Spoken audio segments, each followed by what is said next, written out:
A heart-wrenching story of the HOA's worst mistake. Imagine, just for a moment, getting a phone call from your elderly mother. Her voice trembling with fear, she tells you her home is being torn down right before her eyes. Picture hearing those words while you're at a mayor's conference, helpless, unable to do anything. Can you even begin to imagine the sheer helplessness and rage? But here's the twist. The HOA didn't realize they had just made an enemy of the one person who had the power to destroy them. Legally, publicly, and permanently. This is the shocking story of how one corrupt HOA faced a reckoning they never saw coming. And how they lost. I had always known Karen Whitfield, the HOA president, to be a ruthless, power-hungry woman, but I never thought she would go this far. I never imagined she would go as far as bulldozing my elderly mother's home just to build a parking lot. It all started off small. At first, it was petty violation notices, unreasonable fines, and empty threats about property values. My mother, a widow, had lived peacefully in our family home for over 40 years. Never once did she have any issues with the HOA. But then it all changed.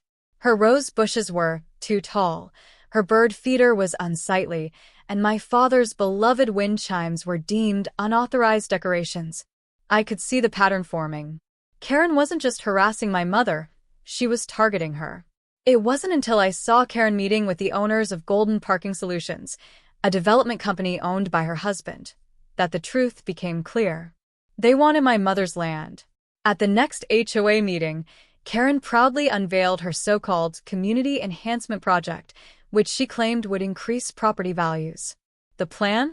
A parking lot and retail space in an area that included several underperforming properties, one of which was my mother's home. I stood up. Have the homeowners been consulted about this? I asked. Karen smirked. The HOA has the right to make decisions for the greater good, she said. Your mother's outdated home is holding this neighborhood back. I clenched my jaw, my fists tightening with anger. She truly thought she could get away with it.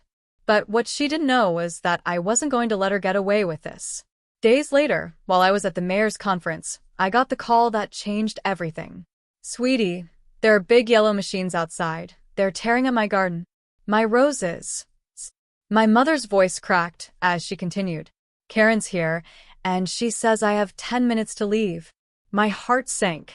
I bolted out of the meeting, trying to reach the police, the HOA, anyone who could stop it. But it was too late. Karen had planned it all perfectly. She had filed an emergency demolition order, claiming my mother's house was a safety hazard. By the time I landed back home, everything was gone. Every memory. Every piece of my childhood. My mother's home was reduced to rubble. Karen, the monster that she was, stood on her porch sipping champagne, watching it all happen. But she didn't realize this. This wasn't over. The next morning, driven by a mix of rage and determination, I dug through city records and HOA bylaws. That's when I found it. The loophole that Karen had missed. The HOA had no legal jurisdiction over my mother's property. Their boundary ended 3.5 feet before they started the demolition. Not only was the HOA's action completely illegal, but the contract they had with Golden Parking Solutions? It was a clear case of fraud. Karen and her husband had been orchestrating land grabs for years, targeting elderly residents, issuing fake violations, and forcing people to sell their homes. Now, I had the evidence. It was time to strike. That evening, I walked into a packed emergency city council meeting, briefcase in hand, filled with irrefutable proof. News cameras lined the walls, and Karen sat at the front row, looking smug as ever. Until I began speaking. Last week, my mother's home was illegally demolished by this HOA, I said, watching the gasps ripple through the chamber. I clicked to the next slide, property maps from 1975 showing the original neighborhood lines. The HOA's jurisdiction ends right here. Everything they did was illegal. Karen's confident smirk faltered. Just a little. But I wasn't done. I pulled up emails, contracts, and documents that showed how Karen and her husband had been profiting from these demolitions, hundreds of thousands of dollars in kickbacks. The room erupted in whispers. The other HOA board members turned pale. Then, I played my final piece of evidence, an audio recording of Karen discussing bribes with developers. As the voices filled the room, Karen shot up from her seat, shrieking, "This is a witch hunt. You're just mad about your mother's worthless house." The chamber fell into stunned silence. Then, I smiled, leaning into the mic. "Thank you for admitting that on record, Karen." Game over. Within 24 hours, the city froze all HOA assets pending investigation. Karen was arrested for fraud, embezzlement, and illegal demolition. Her husband was charged with conspiracy. The entire HOA board was disbanded. The corrupt reign of the HOA had come to an end. And justice? Justice was served.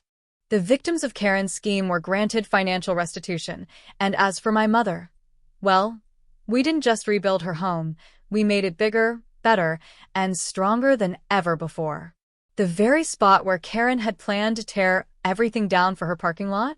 It was transformed into a beautiful community garden named in honor of my father. It became a symbol of resilience, a living testament to everything we had fought for. And Karen? Well, she wasn't as bold as she had been before. The last time anyone saw her, she was fleeing town in the dead of night, trying to escape the throngs of reporters camped outside her house.